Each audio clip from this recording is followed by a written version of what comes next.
VIP treatment का मामला Bengaluru jail में, सुपरिंटेंडेंट और एएसपी सस्पेंड, इंक्वायरी कमेटी गठित। बेंगलुरु कर्नाटका के होम मिनिस्टर जी परमेश्वरा ने बेंगलुरु सेंट्रल जेल में वीआईपी ट्रीटमेंट के मामले पर बड़ी कार्रवाई का ऐलान किया है। जेल के सुपरिंटेंडेंट इमाम साहब मयागिरी और असिस्टेंट सुपरिंटेंडेंट अशोक भजंत्री को सस्पेंड कर दिया गया है, जबकि चीफ सुपरिंटेंडेंट के सुरेश को ट्रांसफर कर दिया गया है। होम मिनिस्टर ने बताया कि जेल के अंदर हुई लापरवाही और वीआईपी सुविधाएं देने के मामले की जांच के लिए एक कमेटी बनाई गई है, जिसका नेतृत्व ADGP law and order R Hitendra करेंगे। कमेटी में आईजीपी संदीप पाटिल और एसपीज अमरनाथ रेड्डी और सीबी ऋष्यंत भी मेंबर्स होंगे। कमेटी के साथ साथ उन डिस्ट्रिक्ट्स के डीसीज और एसपीज जहां बड़े जेल्स हैं, उन्हें भी को मेंबर्स के तौर पर इंक्लूड किया गया है। ये कार्रवाई तब आई जब सोशल मीडिया पर कुछ वीडियोस वायरल हुए, जिसमें बंदियों को वीआईपी फैसिलिटीज मिलते हुए दिखाया गया, जैसे स्मार्टफोन्स, प्राइवेट टीवीज और हत्ता की ड्रिंक्स पार्टी करते हुए इनमेट्स नजर आए। एक वीडियो में कुछ प्रिजनर्स नाचते और स्नैक्स खाते भी दिख रहे हैं। प्रेस कॉन्फ्रेंस में जी परमेश्वरा ने कहा, आज से परप्पा नाहगरा जेल बेंगलुरु का इंचार्ज एक आईपीएस ऑफिसर होगा। उन्होंने ये भी बताया कि एक कमांड सेंटर बेंगलुरु में बनाया जाएगा, जिसमें जेल के सभी सीसीटीवी कैमरास डायरेक्टली कनेक्ट रहेंगे। इस इशू पर बीजेपी के सीनियर लीडर्स जैसे leader of opposition R Ashoka और BJP state president BY Vijayendra ने जेल में हो रहे वीआईपी ट्रीटमेंट के खिलाफ प्रोटेस्ट किया, जिसके बाद पुलिस ने उन्हें डिटेन कर लिया। अब देखना यह है कि इस हाई प्रोफाइल इन्वेस्टिगेशन के बाद बेंगलुरु सेंट्रल जेल में सिस्टम कितना बदलता है और क्या वाकई वीआईपी कल्चर पर लगाम लग पाएगी। ಈಗಾಗಲೇ CCTVಗಳು ಎಲ್ಲ ಪ್ರಿಸನ್ಸ್ ಅಲ್ಲಿ ಇದೆ. ಸುಮಾರು 1000ಕ್ಕೂ ಹೆಚ್ಚು CCTVಗಳು ಎಲ್ಲ ಪ್ರಿಸನ್ಸ್ ಅಲ್ಲಿ ಇದೆ. ಆ ಎಲ್ಲ ಪ್ರಿಸನ್ಸ್ ನಿಂದ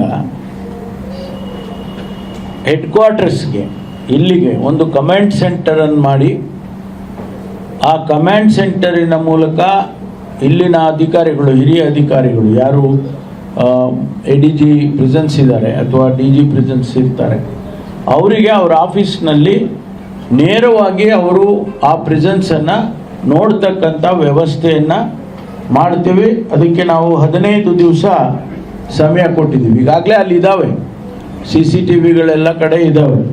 ಆ ಫೀಡನ್ನು ಇಲ್ಲಿಗೆ ತೊಗೊಂಡು ಬಂದು ಮಾಡಬೇಕು, ಟೆಕ್ನಿಕಲ್ ಅದಕ್ಕೋಸ್ಕರ ಅದು ಮಾಡ್ತೀವಿ. ಅದಕ್ಕೆ ಮುಂಚೆ ನಾವು ಒಂದು ಟೆಕ್ನಿಕಲ್ ಆಡಿಟ್ ಮಾಡಿಸ್ತೀವಿ. ಯಾರು ಟೆಕ್ನಾಲಜಿ ಸವಿ ಇರ್ತಾರೆ ಅವರಿಗೆ ಹೈರ್ ಮಾಡಿಕೊಂಡು ಒಂದು ಟೆಕ್ನಿಕಲ್ ಆಡಿಟ್ ಮಾಡಿ ಎಲ್ಲ ಪ್ರಿಸನ್ಸ್ನಲ್ಲಿ ಇರ್ತಕ್ಕಂಥ CCTVಗಳನ್ನು, ಆಲ್ ಟೆಕ್ನಿಕಲ್ ಎಕ್ವಿಪ್ಮೆಂಟ್ಸ್ ಅದರ ಆಡಿಟ್ ಮಾಡಿಸಿ ಅದಕ್ಕೆ ಕ್ರಮ ತಗೊಳ್ತೀವಿ. ಇಲ್ಲಿಗೆ ಫೀಡ್ ಇಲ್ಲಿ ಬರೋ ಹಾಗೆ ಅದನ್ನು 15 ದಿವಸದೊಳಗಾಗಿ ಮಾಡಬೇಕು ಅಂತೇಳಿ ಸೂಚನೆಯನ್ನು ಕೊಡ್ತಾ ಇದ್ದೀವಿ. ಅದು ಜಾಮರ್ಸು ಬಹಳ ಕಡೆ ತೊಂದರೆ ಆಗ್ತಾ ಇದೆ. ಉದಾಹರಣೆಗೆ ಮಂಗಳೂರಿನಲ್ಲಿ ಸಿಟಿಯಲ್ಲಿದೆ ಪ್ರಿಸನ್, ಅದು ಇನ್ನು ಹೊರಗಡೆ ಇನ್ನೂ ಕಟ್ತಾ ಇದ್ದಾರೆ, ಅದು ಕಟ್ಟಿದ ಮೇಲೆ ಶಿಫ್ಟ್ ಮಾಡ್ತಾರೆ.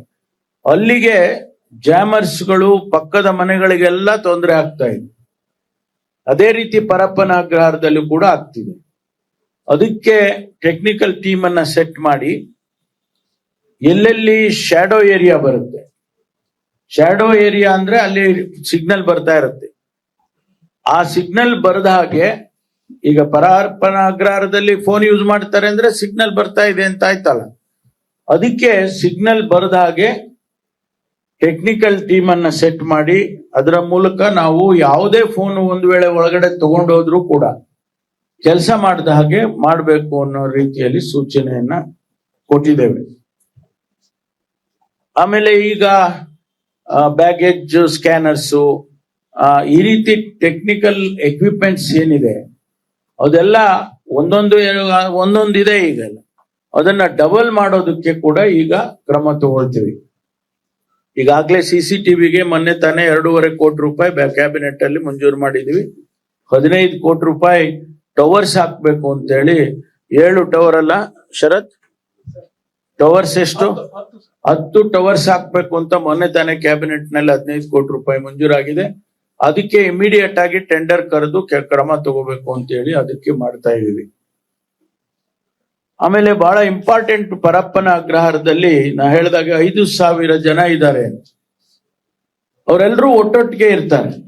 ಗಂಡಸರು ಹೆಂಗಸರು ಬೇರೆ ಅಂತ ಮಾಡಿದ್ರು ಕೂಡ ಅಂಡರ್ ಟ್ರಯಲ್ಸು ಕನ್ವಿಕ್ಸ್ ಇವರೆಲ್ಲ ಒಂದೇ ಕಡೆನೆ ಇದ್ದು ಬಿಡ್ತಾರೆ. ಅದಕ್ಕೆ ಅವರನ್ನ ಬೈಫರ್ಕೇಶನ್ ಮಾಡಿದ್ರೆ ಬಹಳ ಹೆಚ್ಚಿನ ಅಂಶ ಅಂದ್ರೆ ಈ ರೀತಿ ಚಟುವಟಿಕೆಗಳು ಕಡಿಮೆ ಆಗುತ್ತೆ ಅಂತ ಹೇಳಿ ನಮ್ಮ ಅಧಿಕಾರಿಗಳು ಹೇಳಿದ್ರು. ಹಾಗಾಗಿ ಅದಕ್ಕೆ ನಾವು ಪರ್ಮಿಷನ್ ಕೊಟ್ಟಿದ್ದೇವೆ. ನೀವು ಅವ್ರನ್ನ ಬೈಫರ್ಕೇಟ್ ಮಾಡಿ ಸಪರೇಟ್ ಆಗಿ ಇಟ್ಟು ಅವ್ರನ್ನ ಮಾನಿಟರ್ ಮಾಡೋದಕ್ಕೆ ನಾವು ಅನುಮತಿಯನ್ನ ಈಗಲೇ ಕೊಟ್ಟಿದ್ದೇವೆ. ಅದಕ್ಕೇನು ಕ್ರಮ ತಗೋಬೇಕೋ ಅವರು ಚೀಫ್ ಸೂಪರಿಂಟೆಂಡೆಂಟ್ ಕ್ರಮ ತಗೊಳ್ತಾರೆ. ಅದಕ್ಕೆ ನಾವೆಲ್ಲ ಏನ್ ಸಹಕಾರ ಬೇಕೋ ಕೊಡ್ತೀವಿ. ಆಮೇಲೆ ಬಹಳ ಜನ ಪ್ರಿಸನ್ ನಲ್ಲಿ ಅಲ್ಲೇ ಇದ್ಬಿಡ್ತಾರೆ. ಬೆಂಗಳೂರಿನಲ್ಲೇ ಇದ್ದಾರೆ ಬಹಳ ಜನ, ಇಲ್ಲ ಮಂಗಳೂರಿನಲ್ಲೇ ಇದ್ದಾರೆ, ಎಲ್ಲೋ ಅವ್ರಿಗೆ ಬೇಕಾದ ಕಡೆ ಅಲ್ಲೇ ಇದ್ಬಿಟ್ಟಿದ್ದಾರೆ. 5 ವರ್ಷ ಯಾರೇ ಅಧಿಕಾರಿ 5 ವರ್ಷ ಆ ಪ್ರಿಸನ್ ನಲ್ಲಿದ್ರೆ ಅವ್ರನ್ನ ಇಮಿಡಿಯೇಟ್ ಆಗಿ ಶಿಫ್ಟ್ ಮಾಡಬೇಕು ಅಂತ ಆದೇಶ ಮಾಡಿದ್ದಾರೆ. Anybody who has done 5 years in any prison will be immediately shifted. ಅವ್ರನ್ನ ಶಿಫ್ಟ್ ಮಾಡ್ತೀವಿ.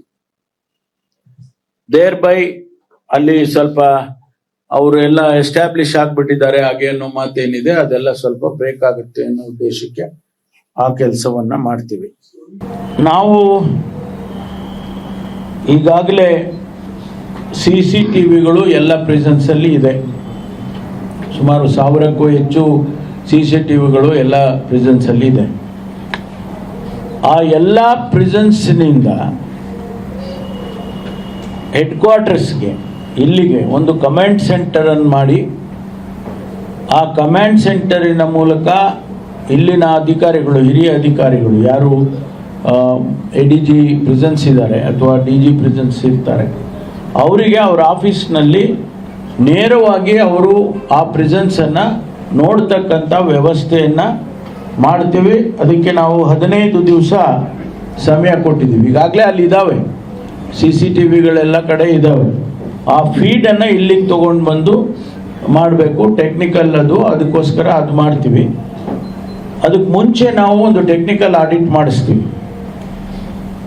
ಯಾರು ಟೆಕ್ನಾಲಜಿ ಸವಿ ಇರ್ತಾರೆ ಅವರಿಗೆ ಹೈರ್ ಮಾಡಿಕೊಂಡು ಒಂದು ಟೆಕ್ನಿಕಲ್ ಆಡಿಟ್ ಮಾಡಿ ಎಲ್ಲ ಪ್ರಿಸನ್ಸ್ ನಲ್ಲಿ ಇರ್ತಕ್ಕಂಥ CCTVಗಳನ್ನ ಆಲ್ ಟೆಕ್ನಿಕಲ್ ಎಕ್ವಿಪ್ಮೆಂಟ್ಸ್ ಅದರ ಆಡಿಟ್ ಮಾಡಿಸಿ ಅದಕ್ಕೆ ಕ್ರಮ ತಗೊಳ್ತೀವಿ.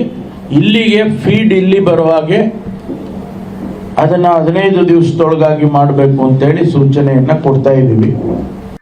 ಅದು ಜಾಮರ್ಸು ಬಹಳ ಕಡೆ ತೊಂದರೆ ಆಗ್ತಾ ಇದೆ. ಉದಾಹರಣೆಗೆ ಮಂಗಳೂರಿನಲ್ಲಿ ಸಿಟಿಯಲ್ಲಿದೆ ಪ್ರಿಸನ್, ಅದು ಇನ್ನು ಹೊರಗಡೆ ಇನ್ನೂ ಕಟ್ತಾ ಇದ್ದಾರೆ. ಅದು ಕಟ್ಟಿದ ಮೇಲೆ ಶಿಫ್ಟ್ ಮಾಡ್ತಾರೆ. ಅಲ್ಲಿಗೆ ಜಾಮರ್ಸ್ಗಳು ಪಕ್ಕದ ಮನೆಗಳಿಗೆಲ್ಲ ತೊಂದರೆ ಆಗ್ತಾ ಇದೆ. ಅದೇ ರೀತಿ ಪರಪ್ಪನ ಅಗ್ರಹಾರದಲ್ಲೂ ಕೂಡ ಆಗ್ತಿದೆ. ಅದಕ್ಕೆ ಟೆಕ್ನಿಕಲ್ ಟೀಮ್ ಅನ್ನ ಸೆಟ್ ಮಾಡಿ ಎಲ್ಲೆಲ್ಲಿ ಶ್ಯಾಡೋ ಏರಿಯಾ ಬರುತ್ತೆ, ಶ್ಯಾಡೋ ಏರಿಯಾ ಅಂದ್ರೆ ಅಲ್ಲಿ ಸಿಗ್ನಲ್ ಬರ್ತಾ ಇರುತ್ತೆ, ಆ ಸಿಗ್ನಲ್ ಬರದ ಹಾಗೆ, ಈಗ ಪರಪ್ಪನ ಅಗ್ರಹಾರದಲ್ಲಿ ಫೋನ್ ಯೂಸ್ ಮಾಡ್ತಾರೆ ಅಂದ್ರೆ ಸಿಗ್ನಲ್ ಬರ್ತಾ ಇದೆ ಅಂತ ಆಯ್ತಲ್ಲ, ಅದಕ್ಕೆ ಸಿಗ್ನಲ್ ಬರದ ಹಾಗೆ ಟೆಕ್ನಿಕಲ್ ಟೀಮ್ ಅನ್ನ ಸೆಟ್ ಮಾಡಿ ಅದರ ಮೂಲಕ ನಾವು ಯಾವುದೇ ಫೋನ್ ಒಂದು ವೇಳೆ ಒಳಗಡೆ ತಗೊಂಡು ಹೋದ್ರೂ ಕೂಡ ಕೆಲಸ ಮಾಡದ ಹಾಗೆ ಮಾಡಬೇಕು ಅನ್ನೋ ರೀತಿಯಲ್ಲಿ ಸೂಚನೆಯನ್ನ ಕೊಟ್ಟಿದ್ದೇವೆ. ಆಮೇಲೆ ಈಗ ಬ್ಯಾಗೇಜ್ ಸ್ಕ್ಯಾನರ್ಸು, ಈ ರೀತಿ ಟೆಕ್ನಿಕಲ್ ಎಕ್ವಿಪ್ಮೆಂಟ್ಸ್ ಏನಿದೆ ಅದೆಲ್ಲ ಒಂದೊಂದಿದೆ. ಈಗ ಅದನ್ನ ಡಬಲ್ ಮಾಡೋದಕ್ಕೆ ಕೂಡ ಈಗ ಕ್ರಮ ತಗೊಳ್ತೀವಿ. ಈಗಾಗಲೇ CCTVಗೆ ಮೊನ್ನೆ ತಾನೇ 2.5 ಕೋಟಿ ರೂಪಾಯಿ ಕ್ಯಾಬಿನೆಟ್ ಅಲ್ಲಿ ಮಂಜೂರು ಮಾಡಿದ್ವಿ. 15 ಕೋಟಿ ರೂಪಾಯಿ ಟವರ್ಸ್ ಹಾಕ್ಬೇಕು ಅಂತೇಳಿ, 7 ಟವರ್ ಅಲ್ಲ ಶರತ್, ಟವರ್ಸ್ ಎಷ್ಟು 10 ಟವರ್ಸ್ ಹಾಕ್ಬೇಕು ಅಂತ ಮೊನ್ನೆ ತಾನೇ ಕ್ಯಾಬಿನೆಟ್ ನಲ್ಲಿ 15 ಕೋಟಿ ರೂಪಾಯಿ ಮಂಜೂರಾಗಿದೆ. ಅದಕ್ಕೆ ಇಮಿಡಿಯೇಟ್ ಆಗಿ ಟೆಂಡರ್ ಕರೆದು ಕ್ರಮ ತಗೋಬೇಕು ಅಂತೇಳಿ ಅದಕ್ಕೆ ಮಾಡ್ತಾ ಇದೀವಿ. ಆಮೇಲೆ ಬಹಳ ಇಂಪಾರ್ಟೆಂಟ್, ಪರಪ್ಪನ ಅಗ್ರಹಾರದಲ್ಲಿ ನಾ ಹೇಳಿದಾಗ 5,000 ಜನ ಇದ್ದಾರೆ. ಅವರೆಲ್ಲರೂ ಒಟ್ಟೊಟ್ಟಿಗೆ ಇರ್ತಾರೆ. ಗಂಡಸರು ಹೆಂಗಸರು ಬೇರೆ ಅಂತ ಮಾಡಿದ್ರು ಕೂಡ ಅಂಡರ್ ಟ್ರಯಲ್ಸ್, ಕನ್ವಿಕ್ಸ್ ಇವರೆಲ್ಲ ಒಂದೇ ಕಡೆನೆ ಇದ್ದು ಬಿಡ್ತಾರೆ. ಅದಕ್ಕೆ ಅವರನ್ನ ಬೈಫರ್ಕೇಶನ್ ಮಾಡಿದ್ರೆ ಬಹಳ ಹೆಚ್ಚಿನ ಅಂಶ ಅಂದ್ರೆ ಈ ರೀತಿ ಚಟುವಟಿಕೆಗಳು ಕಡಿಮೆ ಆಗುತ್ತೆ ಅಂತ ಹೇಳಿ ನಮ್ಮ ಅಧಿಕಾರಿಗಳು ಹೇಳಿದ್ರು. ಹಾಗಾಗಿ ಅದಕ್ಕೆ ನಾವು ಪರ್ಮಿಷನ್ ಕೊಟ್ಟಿದ್ದೇವೆ. ನೀವು ಅವ್ರನ್ನ ಬೈಫರ್ಕೇಟ್ ಮಾಡಿ ಸಪರೇಟ್ ಆಗಿ ಇಟ್ಟು ಅವ್ರನ್ನ ಮಾನಿಟರ್ ಮಾಡೋದಕ್ಕೆ ನಾವು ಅನುಮತಿಯನ್ನ ಈಗಲೇ ಕೊಟ್ಟಿದ್ದೇವೆ. ಅದಕ್ಕೇನು ಕ್ರಮ ತಗೋಬೇಕೋ ಅವರು ಚೀಫ್ ಸೂಪರಿಂಟೆಂಡೆಂಟ್ ಕ್ರಮ ತಗೊಳ್ತಾರೆ. ಅದಕ್ಕೆ ನಾವೆಲ್ಲ ಏನ್ ಸಹಕಾರ ಬೇಕೋ ಕೊಡ್ತೀವಿ. ಆಮೇಲೆ ಬಹಳ ಜನ ಪ್ರಿಸನ್ ನಲ್ಲಿ ಅಲ್ಲೇ ಇದ್ಬಿಡ್ತಾರೆ, ಬೆಂಗಳೂರಿನಲ್ಲೇ ಇದ್ದಾರೆ ಬಹಳ ಜನ, ಇಲ್ಲ ಮಂಗಳೂರಿನಲ್ಲೇ ಇದ್ದಾರೆ, ಎಲ್ಲೋ ಅವ್ರಿಗೆ ಬೇಕಾದ ಕಡೆ ಅಲ್ಲೇ ಇದ್ಬಿಟ್ಟಿದ್ದಾರೆ. 5 ವರ್ಷ ಯಾರೇ ಅಧಿಕಾರಿ 5 ವರ್ಷ ಆ ಪ್ರಿಸನ್ ನಲ್ಲಿದ್ರೆ ಅವ್ರನ್ನ ಇಮಿಡಿಯೇಟ್ ಆಗಿ ಶಿಫ್ಟ್ ಮಾಡಬೇಕು ಅಂತ ಆದೇಶ ಮಾಡಿದ್ದಾರೆ. Anybody who has done 5 years in any prison will be immediately shifted. ಅವ್ರನ್ನ ಶಿಫ್ಟ್ ಮಾಡ್ತೀವಿ. आज की खबरों का विशेष प्रस्तुतिकरण कलबुर्गी के Avadhish Pushkar multi speciality hospital की तरफ से। सेहत की दुनिया में एक विश्वास का नाम पुष्कर मल्टी स्पेशलिटी हॉस्पिटल, जहां मिलें आपको एडवांस टेक्नोलॉजी, एक्सपर्ट डॉक्टर्स और सेवा में समर्पित स्टाफ का विशेष संगम। हर पेशेंट के लिए पर्सनल केयर, हर परिवार के लिए भरोसा। आपकी सेहत हमारी जिम्मेदारी है। विजिट करें रिंग रोड, राम मंदिर सर्कल के पास, कलबुर्गी,